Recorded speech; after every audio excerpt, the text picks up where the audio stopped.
She's an award-winning YouTuber and best-selling author obsessed with helping you go after the life you want. I like it. Join her as she seeks out the stories and strategies Give me every little detail. of extraordinary people who found success. I'm going to get emotional. Oh my God. Welcome to Detail Therapy with Amy Landino.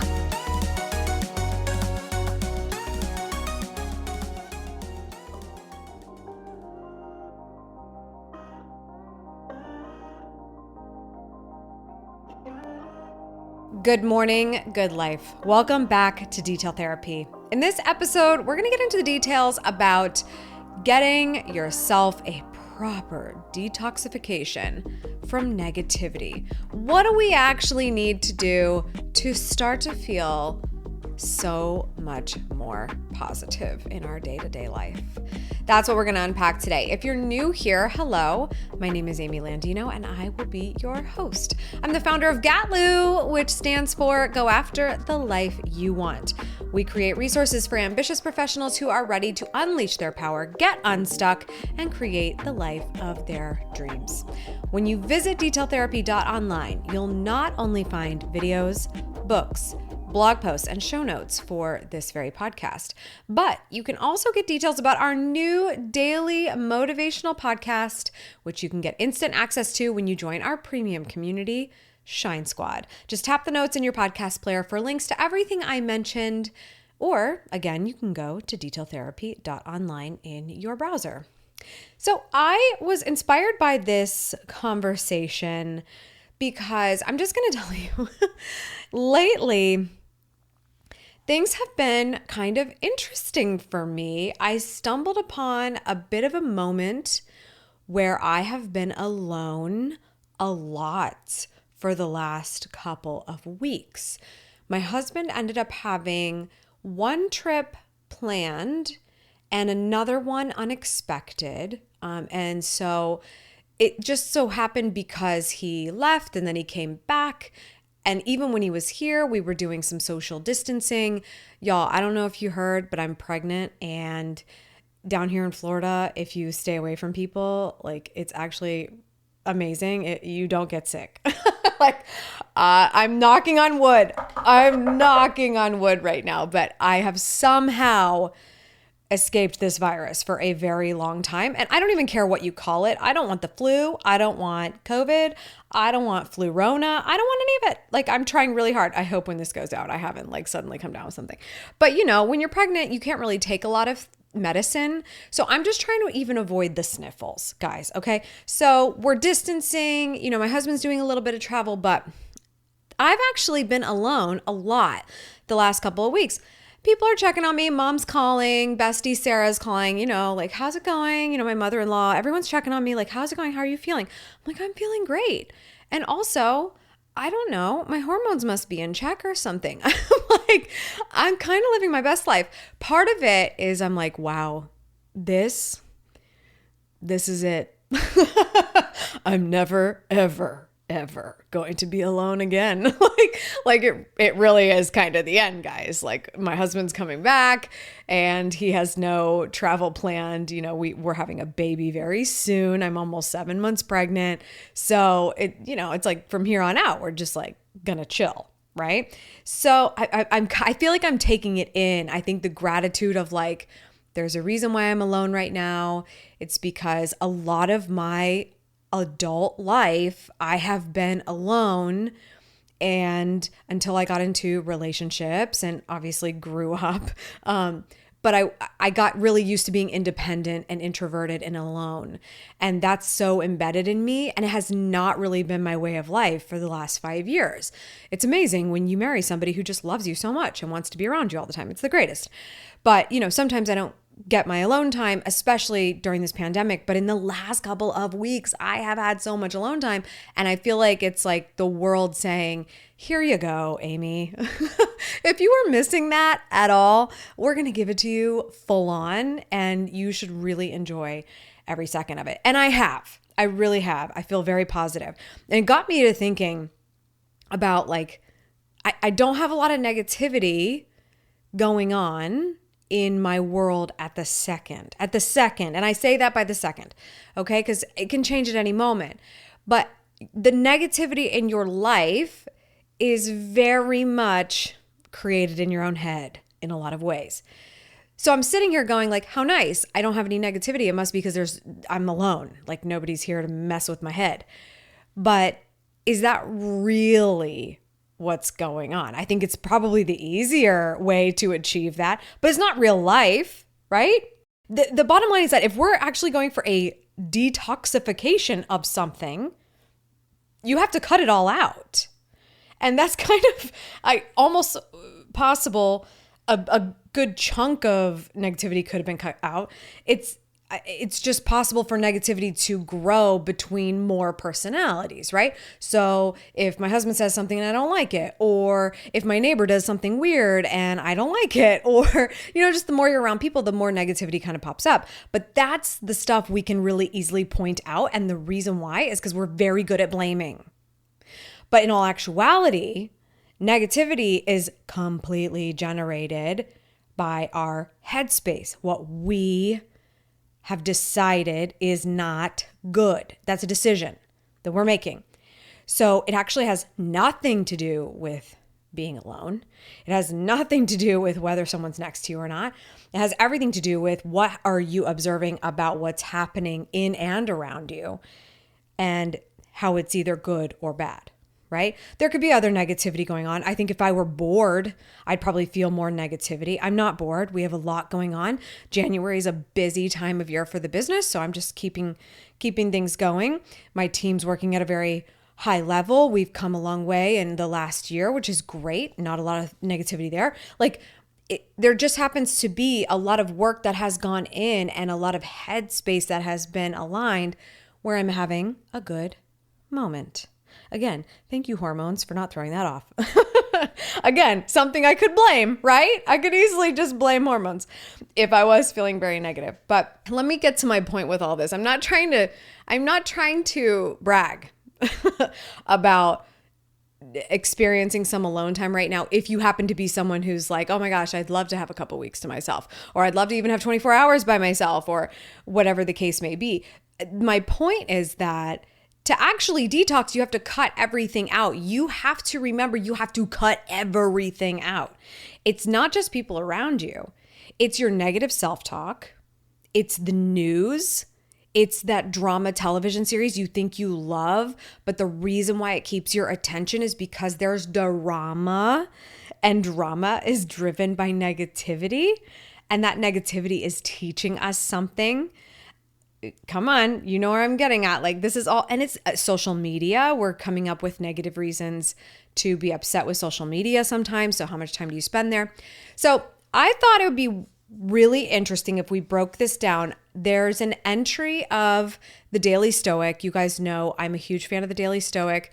I am on my, 4th year in a row of reading the Daily Stoic every day. This book has inspired me so much, written by Ryan Holiday, that I have written my own daily reader, which is coming out very soon. But there's an entry that I think speaks to this really, really well and kind of will help you to see where the opportunity is for you when it comes to actually detoxing from negativity. So all of his entries open up with one of the Stoic philosophers. So his motivation for writing this book was, a lot of these Stoic philosophers were never featured in the same writing before, and they really can complement each other really well, even though their lives were so insanely different. So this entry was inspired by a quote by Epictetus. And here is what Epictetus said. For if a person shifts their caution to their own reasoned choices and the acts of those choices, they will at the same time gain the will to avoid. But if they shift their caution away from their own reasoned choices to things not under their control, seeking to avoid what is controlled by others, they will then be agitated, fearful, and unstable. Okay, so that is the Stoic philosopher perspective. You can start to scratch the surface of your brain a little bit. Think, okay, I think I see what's going on here. I think they're saying that negativity might happen to hang out in the same sandbox as my tendency to want to control things I actually don't, right? So here's Ryan Holiday's passage, his synopsis of what Epictetus is saying here. This is what I like to call like Ryan breaks down Stoic philosophy in layman's terms for us. It's great. Okay. The image of the Zen philosopher is the monk up in the green, quiet hills, or in a beautiful temple on some rocky cliff. The Stoics are the antithesis of this idea. Instead, they are the man in the marketplace, the senator in the forum, the brave wife waiting for her soldier to return from battle, the sculptor busy in her studio. Still, the Stoic is equally at peace.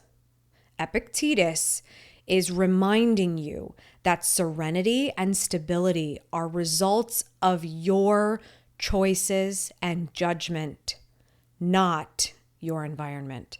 If you seek to avoid all disruptions to tranquility, other people, external events, stress, you will never be successful. Your problems will follow you wherever you run and hide. But if you seek to avoid the harmful and disruptive judgments that cause those problems, then you will be stable and steady wherever you happen to be. End quote. Ryan, OMG, thank you so much for your great work in bringing the Stoics closer to our realities and our minds. Think about that. I'm basically sitting here like a Zen philosopher. Cool story, bro. Like, great. I'm sitting here, in a much more controlled environment. And the less I look at my phone and the less I watch TV, the less I see the news, and I'm not talking to a whole lot of people lately, then you know what? Yeah, negativity is probably pretty low and I'm detoxing super hard. But what is that actually doing for me to practice understanding my own judgments and clearing my own mind for real world interactions and real world anything? I really love how he put that, the Zen philosopher versus the Stoic philosopher. The Stoic philosopher isn't saying I need to go hold myself up somewhere. It's not that that wouldn't be beneficial. I'm sure that if you could take a little like, I'm going to go have a night in a hotel and just like do me for a night. Those moments are so great. And when you get to take advantage of them and you feel like you need them, they're awesome. But it's not the only way to detox from negativity. And also you're only saying it is because you think you have to get away from the rest of the world in order to detox from negativity, right? If we're doing this self-development thing, it's because we want to be our best selves with the people we've chosen to do life with, right? So I just wanted to stress the importance of that because it's not about having the perfect conditions. Everything about where we are in our mindset, it does have a lot to do with mental and environmental.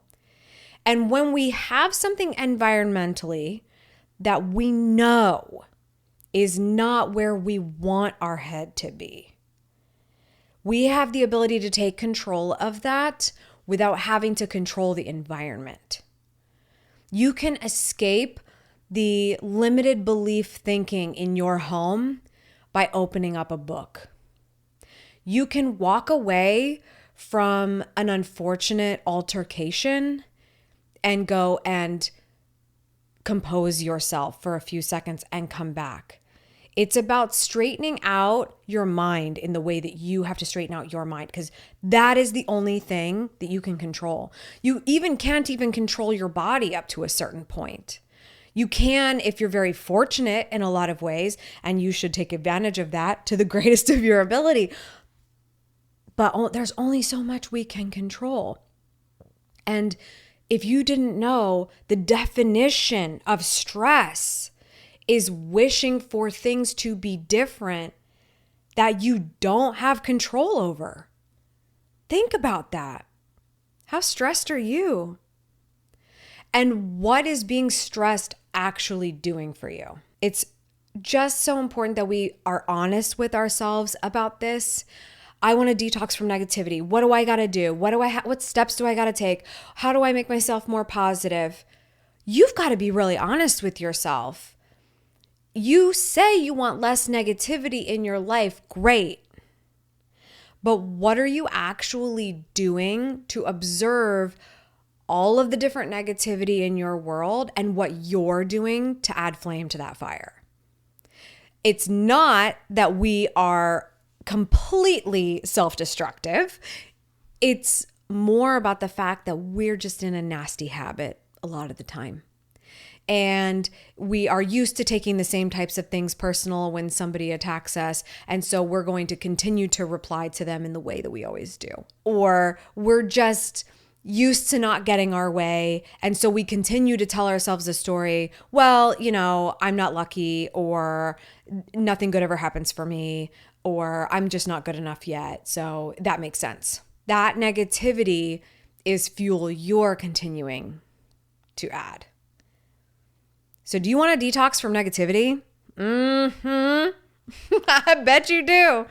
Let me tell you something. It starts with you. It starts with you. Why are you defensive?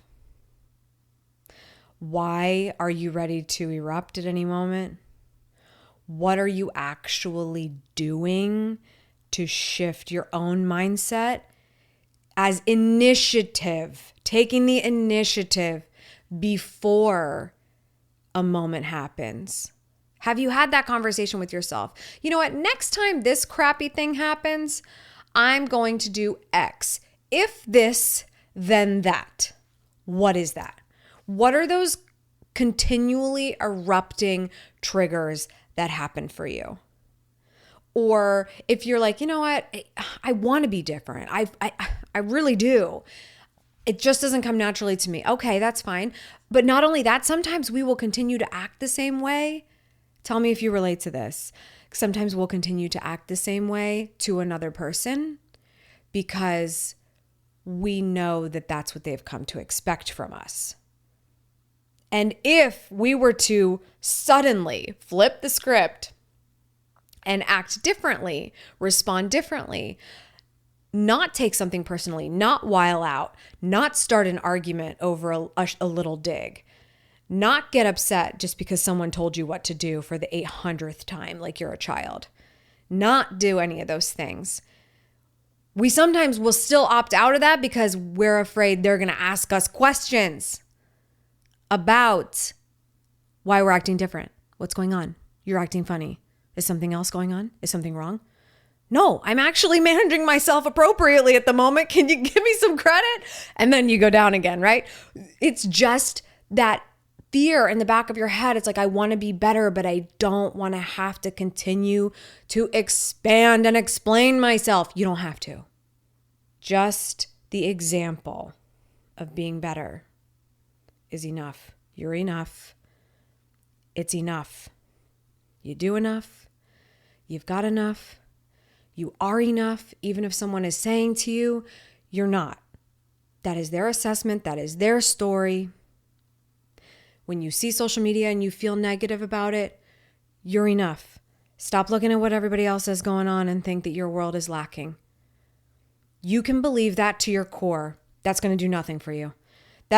You're never going to detox from negativity if you truly believe in your core that your life is not enough. Because if you don't have gratitude for what's happening in this moment, you're not going to have gratitude for that big milestone. You're not going to have gratitude for that amazing job. You're not going to have gratitude for all the money in the bank. You're not going to have gratitude. You're not.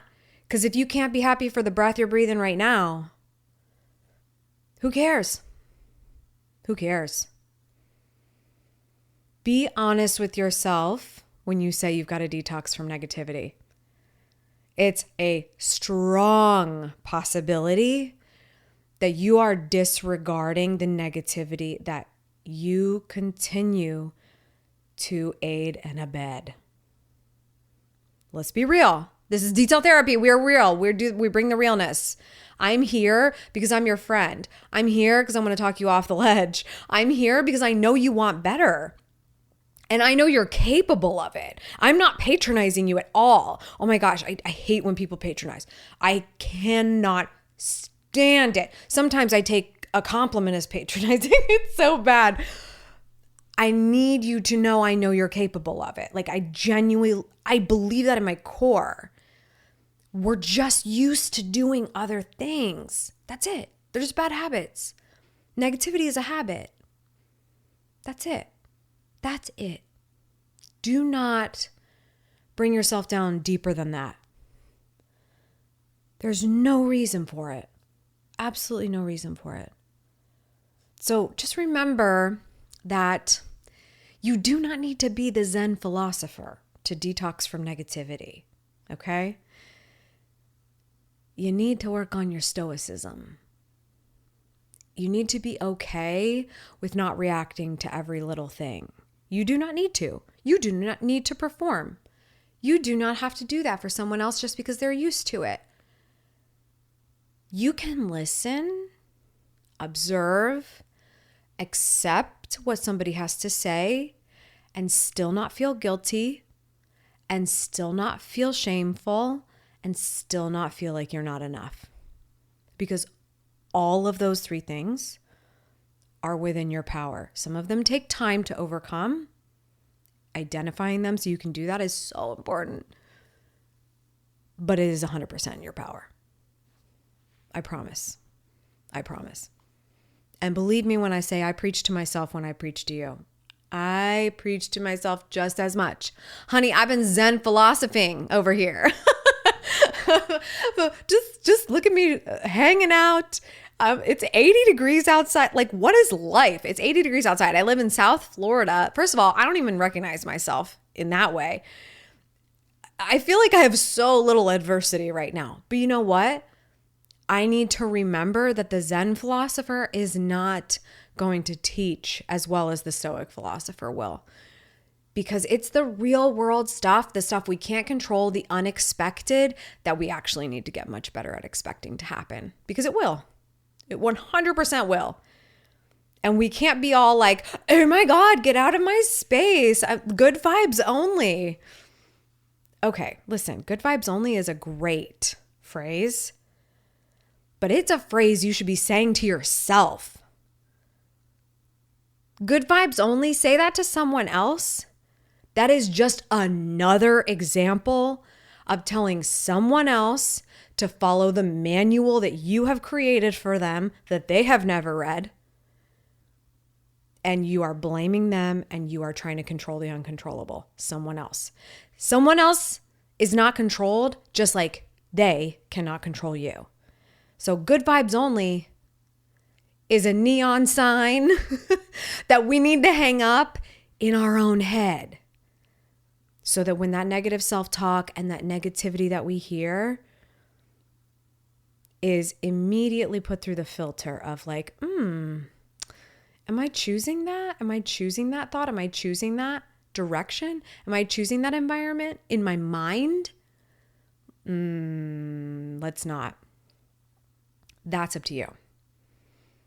But you tell someone else good vibes only, or you tell someone else how to talk to you, or you tell someone else they're doing it wrong.